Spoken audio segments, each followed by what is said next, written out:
तो guys finally आज हम बात करेंगे लुकिसम के चैप्टर नंबर 555 के बारे में। और पिछले चैप्टर में हमने देखा था जेम्स ली ने एक प्रेस कॉन्फ्रेंस बुलाई होती है जहां पे वो कुछ शॉकिंग बात बताने वाला होता है। आज की वीडियो की शुरुआत में हम देखते हैं उसके सामने जितने भी न्यूज रिपोर्टर खड़े होते हैं उससे कहते हैं, क्या आप हमें कोई शॉकिंग बात बताने वाले हो? क्या ये चार्ल्स चॉय से रिलेटेड है? डियागो कैंग, इस वक्त आप एक नेशनल हीरो हो। क्या अब की बार आप यहाँ पे किसी और इंसान का सीक्रेट रिवील करने वाले हो या फिर आपने एंटरटेनमेंट इंडस्ट्री में वापस आने का सोच लिया है? बताइए, क्या आपने अपने फैंस के लिए अपना डिसीजन ले लिया है या फिर नहीं? इसके बाद जेम्स बोलना स्टार्ट करता है, नहीं, आज मैं यहाँ पे सबको अपना डिसीजन बताने आया हूँ। मैं ये क्लियर कर देना चाहता हूँ, मेरा ये फैसला काफी ज्यादा सोचने समझने के बाद लिया गया है। और चार्ल्स चॉय के करप्शन को सामने लाने के बाद तो मुझे लगा मेरा ये फैसला और ज्यादा जरूरी था। मैंने चेयरमैन चार्ल्स चॉय की सच्चाई सबके सामने लाई है और लोगों का बहुत बहुत शुक्रिया कि आप लोग मुझे हीरो मानते हो। लेकिन मैं चीजों को इस तरीके से नहीं देखता हूँ। मैंने बस वो करा जो मेरे लिए करना जरूरी था। भले ही चार्ल्स चॉय जैसा बुरा इंसान इस दुनिया में अब नहीं रहा, लेकिन अब भी इस दुनिया में काफी सारी बुरी चीजें बाकी हैं और मैं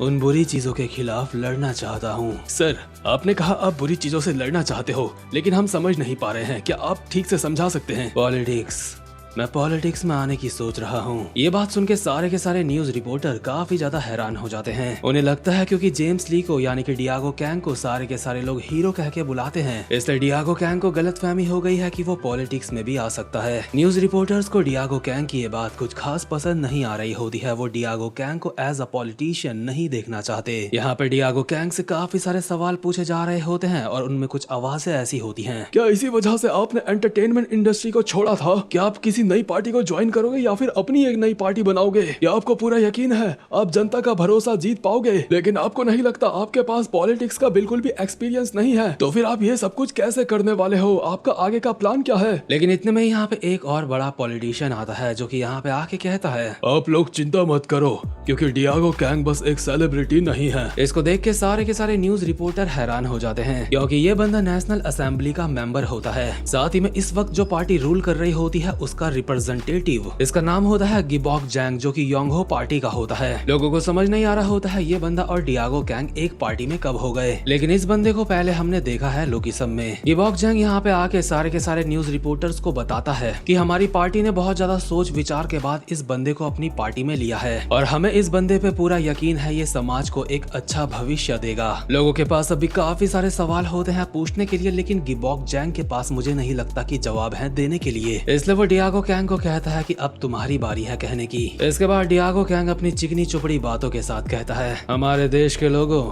मैं हूँ डियागो कैंग और मैं आप सबके साथ मिलके एक ऐसा समाज बनाना चाहता हूँ जहाँ पे बुराई ना हो। लेकिन पर्सनली बताऊँ, मुझे तो इस बंदे के ऊपर बिल्कुल भी यकीन नहीं है। बाकी आप लोग कमेंट में बताओ आपको है या फिर नहीं। इसके बाद सीन शिफ्ट होता है और हम देखते हैं बुशान के फ्यूनरल होम का सीन, जहाँ पे जैक वैन डो, हाशिक श्योंग और शैंग बेक की फोटो लगी होती है, यानी कि ये तीनों के तीनों निपट चुके हैं। और मेरे लिए हैरानी वाली बात यह है कि शैंग बेक कैसे निपट गया। मुझे लगा था वो बच जाएगा, और जब मुझे शैंग बेक के लिए बुरा लग रहा है तो बेचारे जिनरैंग को कितना ज्यादा बुरा लग रहा होगा। उसका तो एक हाथ भी अब गायब हो चुका है, वो अपने आंसू भी साफ नहीं कर सकता। जिनरैंग बेचारा चिल्ला चिल्ला के रो रहा होता है और उसके बाकी के मेंबर्स की आंखों में भी आंसू होते हैं। बाकी डैनियल वगैरह सारे के सारे लोग यहाँ पे मौजूद होते हैं, लेकिन डैनियल बाहर एक बेंच में अकेला बैठा होता है और उसके पीछे से उसके सारे के सारे दोस्त लोग भी वहाँ पे पहुँच जाते हैं। लेकिन विंजिन एक सख्त लौंडा है, उसने उदास होना अब छोड़ दिया है। वो मोबाइल में डियागो कैंग की न्यूज देखते हुए कहता है, आखिर साला ये क्या बकवास चल रही है, ये बुढ़ा अब क्या करने वाला है? या ये सच में पॉलिटिक्स में आने की सोच रहा है? लगता है चार्ल्स चॉय को सबके सामने लाने के बाद से इसका दिमाग खराब हो गया है। वैसे इसमें ज्यादा हैरानी वाली बात नहीं है, इसीलिए देश की वाट लगी पड़ी है क्योंकि पॉलिटिक्स में ऐसे जोकर बैठे हुए हैं। जैक विंजिन को कहता है, तेरा भी तो पहले एक ऐसा ही जोकर बनने का सपना था ना, और ऊपर से अभी हम फ्यूनरल में हैं, इसलिए थोड़ा सा यहाँ पे रिस्पेक्ट के साथ बात कर। मैं शर्त के साथ कह सकता हूँ,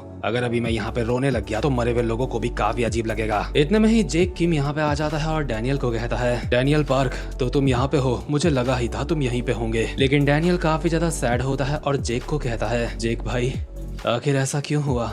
डॉक्टर्स ने तो कहा था शैंग बेक ठीक हो जाएगा। हाँ डैनियल, शैंग बेक के बारे में सुन के मुझे भी बहुत ज्यादा दुख हुआ। इसको पता था कि उसकी कंडीशन इतनी ज्यादा बेकार हो जाएगी और वो चल बसेगा, लेकिन शुक्र है कि जुनशॉक को होश आ गया है। लेकिन तुमने एक बात नोट करी, जैक वैन डो और हाशिक श्योंग के बारे में तो कोई बोल ही नहीं रहा। वो भी स्वर्ग में बैठ के जब ये सब कुछ देख रहे होंगे ना तो बोल रहे होंगे, अबे साले, जब तो खैर जेक अभी डैनियल को समझाता है, देख जो कुछ भी हुआ उसमें तेरा कोई भी दोष नहीं है, वो सारी की सारी गलती गीटे किम की है, उसने ही लोगों को मारा है, तूने नहीं। बल्कि तू तो रोकने की कोशिश कर रहा था पर रोक नहीं पाया। लेकिन एक मिनट, हमारा जे भाई भी यहाँ पे मौजूद है, मुझे तो लगा था अब तक वो वही बुशान की जमीन में पड़ा हुआ है। लेकिन चलो ये जान के अच्छा लगा कि कोई तो इसको उठा के वहाँ से लेके आ गया है। मतलब भाई बोल भी नहीं पाता तो लोग सुनते भी नहीं उसकी बात। वैसे जे के चेहरे पे शैंगबिग का जाने का दुख नजर नहीं आ रहा मुझे, लेकिन डैनियल एक बहुत ज्यादा अच्छा इंसान है। डैनियल को बहुत ज्यादा दुख होता है और कहता है ये मेरी गलती है, क्योंकि ये मेरा प्लान था, ये मेरी गलती है, मैं उन लोगों को नहीं बचा पाया जो गीटे किम से ज्यादा कमजोर थे। अगर मैं इतना ज्यादा बेवकूफ नहीं होता,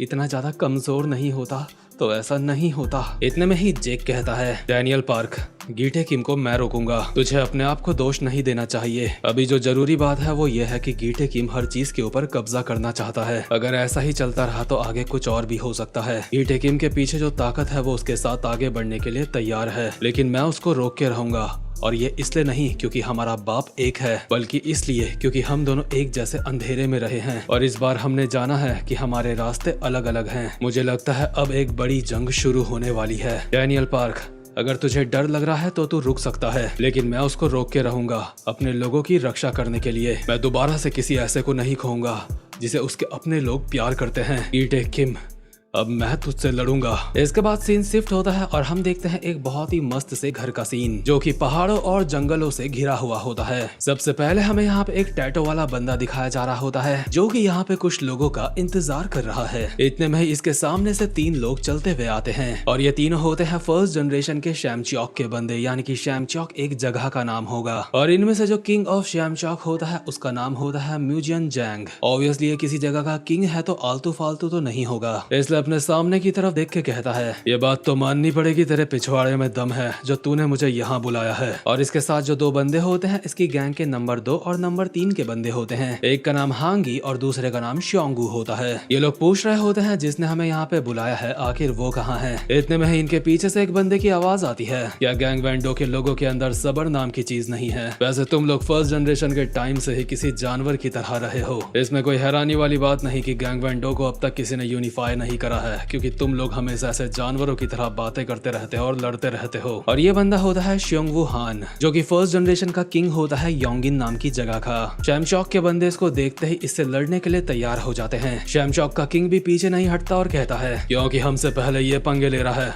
आ जाओ साले को रगड़ के रख देते हैं। लेकिन इसके बाद हम देखते हैं फर्स्ट जनरेशन के किंग ऑफ पैजू को जिसका नाम होता है शियोन चोई। ये काफी रिलैक्स लग रहा होता है और अपना सामने का नजारा देख के कहता है, लगता है काफी मजा आने वाला है। योंगिन और शैमचॉक के बंदे लड़ रहे हैं, लेकिन सच में मुझे ऐसे कमजोर चोमुओं को लड़ते हुए देख के हमेशा ही मजा आता है। इसके बाद हम देखते हैं किंग ऑफ पोहैंग को जिसका नाम होता है मूशॉक जैंग जो कि इसकी बात सुन के कहता है, तूने कहा कमजोर चोमुओं की लड़ाई, अगर ऐसी बात है तो तुझे भी उन्हें शामिल कर लेना चाहिए, चाहे ग्वांगी हो या फिर ग्वांगवैंडो, तुम सारे के सारे लोग एक जैसे हो, निठल्ले निकम्मे। क्या हुआ, क्या मैंने कुछ गलत कहा? मुझे लगता है तुम निकम्मों को आपस में ही खेलना चाहिए। तुम लोग अभी मेरी लीग में नहीं हो, इसलिए मैं तुम लोगों को ज्वाइन नहीं कर सकता। और हम देखते हैं यहाँ पे सिर्फ इतने ही नहीं, बाकी और भी काफी सारे लोग आए होते हैं फर्स्ट जनरेशन के जो कि अलग अलग जगह के किंग्स होते हैं। और यहाँ पे सारे के सारे लोग एक ही बात सोच के आए होते हैं, सबको यहाँ पे पंगे करने होते हैं। इस विला के बाहर बहुत सारे सेकंड जनरेशन के बंदे खड़े होते हैं और ये सारे के सारे अलग अलग रीजन से आए होते हैं जो कि अपने किंग के कहने पे यहाँ पे खून की नदियां बहा देंगे। अभी मामला यहाँ पे इतना गर्म हो चुका होता है कि इन सबको लग रहा होता है जैसे ये पुराने समय में वापस आ चुके हैं। ये सारे लोग एक्साइटेड होते हैं और पीछे हटने को कोई भी तैयार नहीं होता, बल्कि इन्हें तो खुशी हो रही होती है कि बहुत समय बाद हम खून खराबा करेंगे। यहाँ पे पंगे होने ही वाले होते हैं। इतने में ही यहाँ पे एक बुढ़ा आता है और कहता है, अगर तुम लोग यहाँ पे पंगे करने की सोच रहे हो तो बाहर में जाके करो, क्योंकि मेरा यहाँ पे लड़ने का भी कोई इरादा नहीं है। किंग ऑफ पैजू के साथ का बंदा बुढ़े की तरफ बढ़ते हुए कहता है, अबे चलते फिरते मुर्दे, क्या तू पागल हो चुका है? अगर जवान लौंडे लड़ना चाहते हैं तो बुढ़े को खुद बाहर चले जाना चाहिए, या फिर तू ये चाहता है कि मैं तुझे उठा के बाहर फेंक दूं? लेकिन किंग ऑफ पैजू अपने बंदों को रोकते हुए कहता है, रुक जाओ, वो कोई ऐसा बंदा नहीं है जिससे तुम्हें उलझना चाहिए। वो प्री जनरेशन की फिस्ट गैंग के नंबर 2 के एलाइट का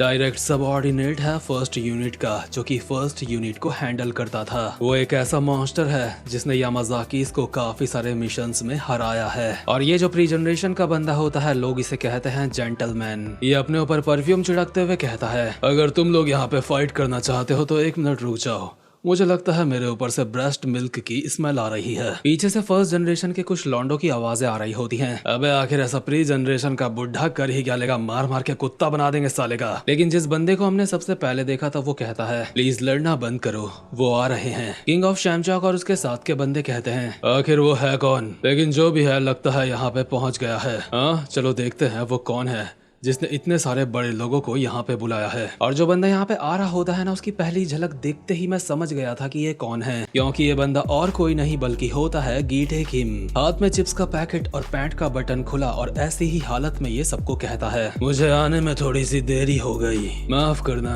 इतने सारे लोगों को बुलाने के बाद मैं अब आ रहा हूँ। क्या तुम सबको मेरा ये इंतजाम पसंद आया? इसके बाद चश्मे वाला बंदा कहता है, मैं आप सबका इनसे इंट्रोडक्शन करवा देता हूँ। जिस इंसान ने आज आप सबको यहाँ पे बुलाया है वो है किंग ऑफ शियोल और गैप्रियोंग किम का बेटा, यानी कि आप सबके सामने खड़े हैं गीटे किम। और स्पेशली गैप्रियोंग का नाम सुन के सारे लोग हैरान हो जाते हैं। लेकिन किंग ऑफ शैमचॉक का दिमाग खराब हो जाता है और वो चिल्ला के कहता है, तो क्या हुआ हरामजादे, अगर तू गैप्रियोंग का बेटा है तो तुझे क्या लगता है तू हमें चुसवाएगा अपना? तुझे क्या लगता है हम सब इतनी दूर से तेरे मरे हुए बाप के ईगो को शांत करने के लिए आ रखे हैं? जिचैंग क्वैक एक बहुत बड़ा झंड था जो तुझसे वो शियोल को हार गया। हरामजादे तुझे पता भी है हम लोग कौन है जिनके सामने इतना हीरो बन रहा है? अबे गैप्रियोंग किम की हवस के नतीजे तो कुछ बोलता क्यों नहीं है? सुन हरामजादे, एक बात ध्यान रख, अपनी औकात में रह, नहीं तो तेरे को तेरे बाप के पास भेज देंगे। और यहाँ पे जो चश्मे वाला बंदा होता है जो गीटे किम को जानता है, ये सारी बातें सुन के उसकी फटे जा रही होती है। और गीटे अपने सामने वाले बंदों को बिल्कुल ऐसे देख रहा होता है जैसे उसके सामने उसकी प्लेट में काफी सारे लेग पीस पड़े हैं और सोच रहा है पहले किसको खाऊं। तो गाइज आई होप आपको आज की वीडियो भी अच्छी लगी हो, इसलिए वीडियो को लाइक और चैनल को सब्सक्राइब जरूर से कर लेना।